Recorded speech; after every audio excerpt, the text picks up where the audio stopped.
Hi friends, मैं प्रीतेश और आपके सामने फिर एक छोटा सा टॉपिक लेकर। You are a car driver and you have to maintain 4 wheels. ये क्या है, कार क्या है, ड्राइवर क्या है, 4 व्हील क्या है, ये सब चीज़ों के बारे में आप कभी कभी सोचते होंगे, तो शायद आपके सामने भी इसका जवाब आता होगा और जवाब भी आपको पता है। बहुत अच्छी बात यह है कि जवाब आपको पता है, क्योंकि इंसान जब अपनी पूरी मेहनत के साथ, शिद्दत के साथ अपने जीवन को जीता है तो वो कई प्रकार के अनुभव, कड़वे, अच्छे, मधुर, जो भी अनुभव रहते हैं उनको इकट्ठा करता चलता है। आप एक ड्राइवर हैं जो समय के अनुसार अपनी कार को रोड पर चलाते हुए चले जा रहे हैं। पहला पहिया आपका खुद का है जो सेल्फ है, दूसरा पहिया आपका परिवार का है, तीसरा आपका बिजनेस का है और चौथा आपका समाज का है। एक भी पहिया अगर पंचर हो जाता है तो गाड़ी चल नहीं सकती। सबसे पहले आप अपने ऊपर ध्यान दीजिए, स्मार्ट रहिए, सुबह उठिए, ईश्वर का ध्यान कीजिए, अपने इष्ट, अपने कुल देवी, अपने कुल देवता, अपने मम्मी, अपने पापा, अपने गुरु और आपका जो बहुत अच्छा आपका जो जिसको आप बहुत मानते हैं उसको आप बढ़िया तरीके से उसको मानिए और उसका नाम लीजिए और अपने पास निकल जाइए काम पर।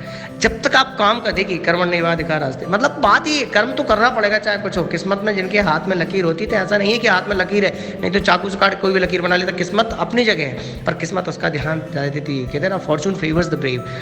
किस्मत उसका साथ देती है जो खुद का साथ देता है। मतलब ये है कि आप अगर निकल रहे हैं काम के लिए तो आपको सबसे पहले चीज़, अपनी गाड़ी में आप जैसे बैठते हैं तो पहला पहिया, आपकी गाड़ी चकाचक बिल्कुल साफ सुथरी तैयार, पहला पहिया आप खुद है। आप अच्छे रहेंगे तो आपके बाकी के 3 पहियों का आप ध्यान रख पाएंगे। तीनों पहियों में से आप मान के चलिए पहला पहिया जो भी पंचर हो, पिछला हो, अगला हो, कहीं का भी, आप सेल्फ हैं, आप पंचर तो सब पंचर, गाड़ी नहीं चल सकती। दूसरा पहिया आता है आपका परिवार का पहिया। आप अपने परिवार को समय अगर नहीं दे रहे हैं तो डेफिनेटली आप क्या कमा रहे हैं, आप कुछ नहीं है। आप खुद के लिए समय देना उतना जरूरी है तो उतना जरूरी है आपके परिवार के लिए समय भी देना भी जरूरी है। कई पेरेंट्स को मैं देखता हूँ दिन रात मेहनत कर रहे हैं, दिन रात बिजनेस में सब जगह लगे हैं, उनको पता नहीं कि उनके बच्चे कौन सी क्लास में पहुँच गए, उनके बच्चे की क्लास टीचर का नाम क्या है, बच्चों को कुछ आता है नहीं आता, बच्चों को पूजन करना आता है नहीं आता है, बच्चे को आरती आती है नहीं आती है, बच्चे को सुबह उठकर वो क्या ध्यान करना चाहिए, क्या सिस्टम जमाना चाहिए, क्या कुछ नहीं पता। इवन कुछ मम्मी जो है जो सर्विस करती हैं या बिजनेस के लिए कहीं बाहर जाती हैं कुछ, तो उनके साथ भी ये कंडीशन उन्होंने एक नौकरानी को रख दिया और वो सब, मतलब क्या, कहीं ना कहीं देखिए, आपकी व्यवस्थाओं में कोई दिक्कत की बात नहीं है, सब करें सब चीज़, लेकिन परिवार के लिए समय देना भी जरूर। किसके लिए कर रहे हो आप ये इतना सब कुछ कर रहे हो, किसके लिए कर रहे हो?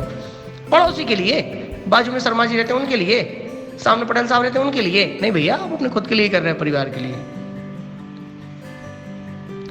तीसरी चीज आती है आपका व्यवसायिक जीवन। व्यवसायिक जीवन की अगर हम बात करें तो व्यवसायिक जीवन है।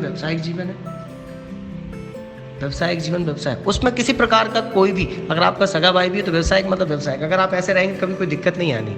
अगर आप अपने भाई को अगर दिए, भैया मैंने तुमको 50,000 रुपये दिए, 3 महीने बाद तुम्हें वापस करना है, तो 3 महीने बाद वापस करना मतलब करना है, भले तुम्हें डबल से लगता है, आप मुझे ले सकते वापस। मतलब क्या है कि हम लोग अपने प्रोफेशनल लाइफ को, अपने फैमिली लाइफ, पर्सनल लाइफ अगर बना लेते हैं ना, बहुत दिक्कतें आती हैं। इसलिए प्रोफेशनल है, फैमिली है।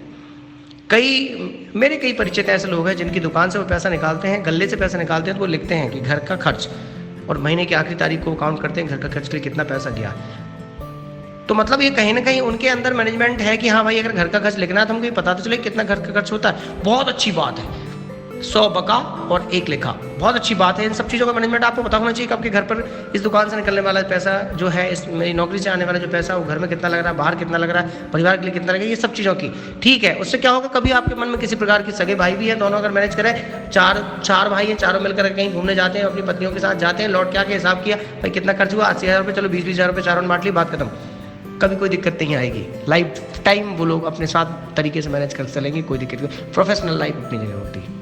और फिर होती है सामाजिक लाइफ। सामाजिक लाइफ बहुत इंपॉर्टेंट लाइफ है। समाज के बगैर आप बिल्कुल वैसे हैं जैसे, देखिए आप हैं, एक पेड़ है, जड़, तना, पत्ती, फूल पर सब चीज़ जरूरी है। ऐसे ही पूरा का पूरा जब पेड़ तैयार हो जाता है तो समाज हो जाता है। किसी एक चीज़ को पेड़ नहीं कहते, समाज किसी एक व्यक्ति को नहीं कहते, सब लोगों का मिला जुला जो सिस्टम होता है उसको समाज कहते हैं। और बगैर समाज के, मतलब ये समझिए, हमारी पहली लाइन क्या है कि मनुष्य एक सामाजिक प्राणी है। सामाजिक प्राणी, पहली लाइन। तो समाज के लिए तो बहुत कुछ जरूरी है, समाज का क्या आपके प्रति दायित्व और आपका समाज के प्रति क्या दायित्व, ये दोनों चीज समझ में तब आती है जब आपका दायित्व आपको समझ में आएगा, तब समाज को आपके प्रति आपका दायित्व समझ में आएगा। समाज बगैर कुछ बात नहीं होती है, समाज के लिए तो आपको जीना पड़ेगा और आप उसको अगर बहुत अच्छे से मैनेज करते हैं तो समाज में आपकी प्रतिष्ठा ये होती है। और समाज में बनने के लिए आपको ये कंडीशन है कि अगर आपको प्राप्त करना है विजय तो आप में होना चाहिए विनय। अगर आप में विनय होगा तो आपकी दुनिया में हर जगह विजय होगी। Wish you all the best, will meet in with the next topic and next audio. So till then good bye, keep watching. और लॉकडाउन है इसलिए stay in home, take care, good bye.